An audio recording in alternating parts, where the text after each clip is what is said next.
नमस्कार. मी राहुल रमाकांत पिंगळे तुम्हा सगळ्यांचं माझ्या यूट्यूब चॅनलवर पुन्हा एकदा मनापासून स्वागत करतो. माझी सिरीज मी जी सुरू केली मागच्या आठवड्यापासून त्यातला आज दुसरा भाग अभिनयाचा. त्यामध्येही मी तुमचं पुन्हा एकदा स्वागत करतो. आणि मागच्या भागात आपण जाणून घेतलं होतं निरीक्षण शक्तीविषयी. कशाबद्दल? निरीक्षण शक्तीबद्दल मी बोललो होतो की अभिनेत्रीला निरीक्षण किती महत्त्वाचं आहे. आणि त्यासाठी मी तुम्हाला गृहपाठही दिला होता. आणि मला असं वाटतंय नक्की की तुम्ही तो गृहपाठ जरूर जरूर जरूर केला असेल. हो, पण नसेल केला तर तो करायला सुरुवात करा. कारण जर तुम्हाला एक चांगला अभिनेत्री व्हायचं असेल तर निरीक्षण तितकंच महत्त्वाचं आहे. आणि तितकंच महत्त्वाचा आहे आजचा हा एपिसोड, आजचा भाग, जो असणार आहे वाचिक अभिनयावर. वाचाल तर वाचाल असं आपण म्हणतो, ते अगदी बरोबर आहे. पण काय वाचाल आणि ते कसं वाचाल हे तितकंच महत्त्वाचं आहे. जर आपण योग्य शब्द योग्य पद्धतीने उच्चारले नाहीत तर मात्र खूप मोठा गोंधळ होऊ शकतो. चुकीचा अर्थ जाऊ शकतो त्या वाक्यातून, त्या संवादातून. आणि कदाचित तुम्हाला माहिती असेल, आपल्या रंगभूमीवर, मराठी रंगभूमीवर खास करून न आणि न या शब्दांचा घोळ फार आहे. की न ला न म्हटलं जातं, ण ला न म्हणतात काही जण. आणि मग त्या नटाला ए आनीपानी किंवा हा आनीपानी अभिनेता आहे रे, याला नका घेऊ असं म्हटलं जातं. फार अपमानास्पद गोष्ट आहे. आणि हा जो अनुभव आहे न आणि नचा, त्याकडे बरेचसे कलाकार, म्हणजे मी आता बघतो जेव्हा बरेचसे काही मी एकांकिका दिग्दर्शित करतो, नाटकं दिग्दर्शित करतो, ते असं जाणवतं की तेवढं गंभीरतेने बघत नाही. त्यांना मी माझा अनुभव सांगतो, तो आता मी तुम्हालाही सांगणार आहे की मी कसं त्या अनुभवातून धडा घेतला आणि मी स्वतःला प्रगल्भ केलं वाचिक अभिनयातून, त्या एक्सरसाइजेसमधून. तर मी रुईया महाविद्यालयात असताना, म्हणजे माझ्याबाबत जे घडलं ते तुम्हाला सांगतोय की मी तिसऱ्या वर्षाला होतो आणि त्याआधी 2 एकांकिका करून झालो होतो. छोट्या छोट्या भूमिका केल्या होत्या. आणि तिसऱ्या वर्षाला यूथ फेस्टिवलच्या एकांकिकेत मी महत्त्वाची भूमिका साकारत होतो. म्हणजे जवळपास प्रमुख भूमिका होती 55 वर्षाच्या काश्मीरी पंडिताची. आणि बरेचसे हिंदी डायलॉग्स, हिंदी संवादसुद्धा होते त्या भूमिकेमध्ये. आणि एकांकिकेची सुरुवातच लीजिए पाणी पीजिए ह्या वाक्याने होती. शेवटचे 4 दिवस राहिले होते आणि रिहर्सलला आमच्या संजय नार्वेकर, आमचे सिनियर, आले. आणि पहिल्याच वाक्य मी जेव्हा बोललो त्यानंतर ते प्रचंड वैतागले, संतापले. माझ्या दिग्दर्शकावर संतापले, माझ्यावर संताप. मला कळलं नाही काय घडलं, मी काय चुकीचं बोललो. तर तेव्हा मी लीजिए पाणी पीजिए असं म्हणतो. हिंदीमध्ये पाणी असतं, पाणी मराठीत असतं. तर हे मला दिग्दर्शकानेही सांगितलं नव्हतं. तर मग पुढचे 4 दिवस मी प्रचंड प्रॅक्टिस केली, खूप कॉन्शियस झालो की नाही, हे आपल्याला बरोबर करायचं. आणि ते एकच वाक्य मी चुकीचं बोलत होतो, जो न आणि न मधला फरक मला तोपर्यंत माहीत नव्हता, कळला नव्हता. परफॉर्मन्सचा दिवस उजाडला. त्या एकाच वाक्याचं टेन्शन खूप होतं मला, बाकीचं कसलंही टेन्शन नव्हतं. आणि रुईयाचा परफॉर्मन्स म्हटल्यानंतर सगळं ऑडिटोरियम फुल पॅक होतं, हाऊसफुल. माझी पहिलीच एंट्री होती. मी रंगमंचावर गेलो.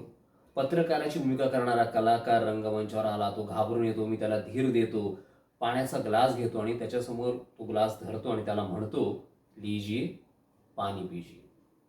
पण त्यावेळेला खूप कॉन्शियस झालो होतो.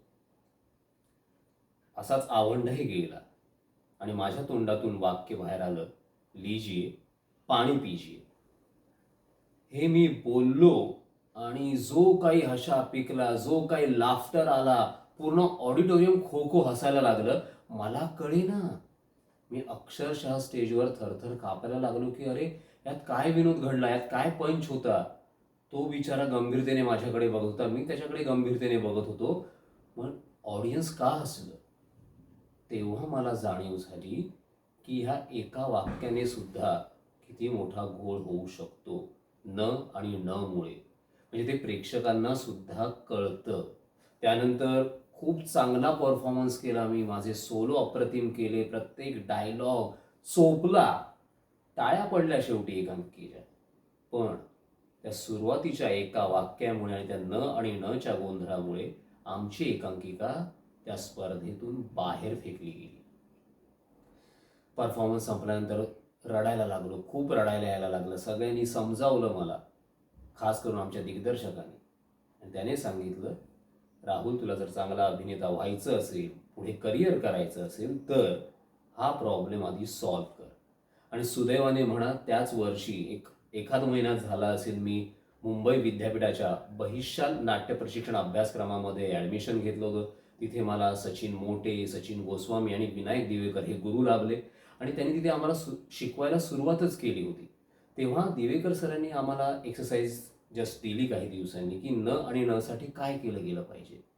तर ते त्यातल्या आता काही ती जी एक्सरसाइज आहे तुमच्यापैकी काही जणांना माहितीही असेल जे अभिनय करत असतील की नलाने नळाला बाण मारून पाणी आणले. म्हणजे नचा प्रॉब्लेम दूर करण्यासाठी हे वाक्य तुम्ही भरपूर वेळा म्हटलं पाहिजे. नलाने बाण मारून नळाला पाणी आणले. नलाने बाण मारून नळाला पाणी आणले. असं मी जवळजवळ 6 महिने प्रॅक्टिस केली. आणि मला वाटतं तुमच्यापैकी जर कोणाचा हा प्रॉब्लेम असेल न आणि नचा तर त्यांनीही प्रॅक्टिस करायला काही हरकत नाही. आणि त्याशिवाय खूप फास्ट बोलायचो मी, तेही मला कळेल. आणि मग मी काय केलं की त्यासाठी आम्हाला सरांनी वाचिक अभिनयासाठी एक वेगळी एक्सरसाइज दिली होती. त्यातली एक होती जी पेन्सिल आडवी ठेवून किंवा पेन असं तोंडात आडवं ठेवून हळूहळू बोलायचं. पण त्याशिवाय आणखीन एक दुसरी जी सोपी एक्सरसाइज आहे की जी सगळेजण आरामात करू शकतात ती म्हणजे एखादं वृत्तपत्र घ्यायचं, एखादं पुस्तक घ्यायचं आणि त्यातला एखादा उतारा अगदी सावकाश चावून चावून वाचून बोलायचा, मोठ्याने बोलायचं. मी त्यावेळेला बोलायचो, घरात मला वेडे म्हणायचे, अरे काय वेड्यासारखं करतोय, काय मोठमोठ्याने बोलतोय. पण नाही, मला माझ्यातले सगळे वाचिक अभिनयातले प्रॉब्लेम्स बाहेर काढायचे होते. मी ते करत गेलो आणि त्याचा फायदा मला नक्कीच झाला. पुढे जेव्हा मी आरजे म्हणून 10 वर्ष काम केलं तिथे तर मला ह्या गोष्टीचा प्रचंड फायदा झाला. कारण जे मी बोलतोय ते सगळं क्लिअर जात होतं माईकवर. ते सगळं ह्या गोष्टीमुळे, ह्या एक्सरसाइजमुळे. ती एक्सरसाइज कशी आहे की एखादं समजा तर तुम्हाला मी फॉर एक्झाम्पल बोलून दाखवतो. काल दिवाळीच्या निमित्ताने मुंबई, पुणे, नाशिक, औरंगाबाद या सर्व शहरांमध्ये फटाक्यांमुळे खूप मोठं प्रदूषण झालं. त्यामुळे वातावरणात प्रचंड उष्णता निर्माण झाली. इतकं चावून इतकं व्यवस्थितपणे तुम्ही बोलण्याची प्रॅक्टिस केली तर तुमचा जो काही प्रॉब्लेम आहे उच्चारांचा किंवा घाईघाईत बोलण्याचा, आजकाल आपण काय ना खूप धावतोय, खूप स्पीड आलाय आपल्या आयुष्याला, त्यामुळे आपल्या बोलण्यात देखील एक स्पीड आहे. आणि चुकून तोच स्पीड अभिनयाच्या वेळेला आपल्याला म्हणजे कळत नाही, अननोईंगली आपण त्याच स्पीडमध्ये बोलतो. पण नाही, तो स्पीड वेगळा, रंगमंचावरचा किंवा कॅमेरासमोरचा स्पीड वेगळा, संवादाचा. तर त्यासाठी ही प्रॅक्टिस करणं खूप गरजेचं. आणि मला असं वाटतं की तुम्हाला जर खरंच चांगला अभिनेता अभिनेत्री व्हायचं असेल तर ही प्रॅक्टिस तुम्ही नक्की सुरू करा किंवा सुरू केली असेल तर अतिउत्तम. याच्यातलाच पुढचा भाग म्हणजे क्लिअरिटी, जी मी आता म्हणालो की क्लिअरिटी येण्यासाठी सुद्धा ही एक्सरसाइज खूप महत्त्वाची आहे. काही वेळा आपण दुर्लक्ष करतो. दिग्दर्शक आपल्याला सांगतात, अरे तुझं क्लिअरली कळत नाहीये किंवा तुझे शेवटचं बोलतोस ते ऐकायला येत नाही, शेवटचा शब्द खाल्ला जातो, म्हणजे ऐकायलाच येत नाही. पण आपण दुर्लक्ष करतो, आपण काय नाही काय करू, आपण बघू. पण हे जे दुर्लक्ष करणं आहे ना ते आपल्याला तिथेच थांबवतं. आपण त्या दिग्दर्शकाचं ऐकलं पाहिजे, त्याचा आपल्याला पुढे उपयोग होतो. त्यामुळे त्यासाठी ही वाचिक अभिनयाची एक्सरसाइज आहे की मोठमोठ्याने बोलणं, पूर्ण वाक्य अगदी जोशात बोलणं, शेवटचा शब्द देखील शेवटच्या रांगेतल्या प्रेक्षकापर्यंत पोहोचला पाहिजे. तर तुमच्यातला अभिनेता जास्त लवकर प्रगल्भ होत जाईल, तुमचा वाचिक अभिनय आणखीन दमदार बनेल. यातलाच आणखीन एक भाग म्हणजे उच्चारांचा. काही काही उच्चार चुकीचे असतात. जसं आता मी न आणि नचं सांगितलं तर फचं पण आहे. सगळेजण फला फ म्हणतात. उदाहरणार्थ समजा एखादा डायलॉग असेल, प्रिये हे बघ मी तुझ्यासाठी गुलाबाचं फूल आणलंय. मला कधी कधी असं वाटतं ना त्याला सांगावं, अरे बाळा फूल नाही रे, मूर्ख माणसा, फूल नाही, फूल, फूल, फ. पण हाही प्रॉब्लेम मी बऱ्याचदा बघितलाय, कोणाच्या लक्षात येत नाही, आला तरी कोणी त्याच्यावर मेहनत घेत नाही. तरी जर तुमचाही असेल, तुम्ही स्वतःचा संवाद ऐका, रेकॉर्ड करा आपण काय बोलतो त्याची. मी आता एक्सरसाइज सांगितली. आमच्या वेळेला तर मोबाईल तेवढे नव्हते, तर आम्ही टेप रेकॉर्डरमध्ये कॅसेट घालून रेकॉर्ड करायचो आणि ते ऐकायचो. आता तर मोबाईलमध्ये व्हॉइस रेकॉर्डर आहे, तुम्ही पटकन 5 मिनिटाचं प्रॅक्टिस रेकॉर्ड करू शकता, ती ऐकू शकता, मग आपल्याला कळेल. आणि नाही कळलं तर कुठल्या तरी सिनियरला दाखवा, जो तुमचा एखादा मार्गदर्शक असेल त्याला दाखवा, जेणेकरून तुम्हाला ते कळेल की आपलं काय चुकतंय आणि काय बरोबर येतंय. कराल ना? ओके. तर आणखीन एक याच्यातलाच पुढचा भाग आहे, तो म्हणजे शब्दांवरचा स्ट्रेस, जोर.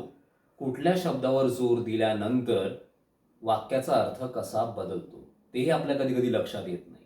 आपण काय एकांकिका करण्यामध्ये तरबेज झालेलो असतं, अरे करतो रे, करून टाक, आणि आपण बोलून मोकळे होतो. दिग्दर्शकाला विचारण्याचे कष्टही घेत नाही, मी बरोबर बोलतोय का चुकीचं बोलतोय, अर्थ बदलत नाहीये ना. बिचारा दिग्दर्शकाच्या डोक्यावर प्रचंड टेन्शन असतं, तोही बोलतो हा चल चल चल करून टाक, पुढे बघूया. पण कधी कधी बऱ्याच वेळेला चुकीचा जोर दिल्यामुळे वाक्याचा अर्थ बदलतो आणि जो अभिप्रेत अर्थ आहे तो येत नाही. छोटंसं उदाहरण देतो. आता समजा असं बोलायचं झालं की राहुल आज मुंबईहून पुण्याला गेला, असं एखादा समजा डायलॉग आहे.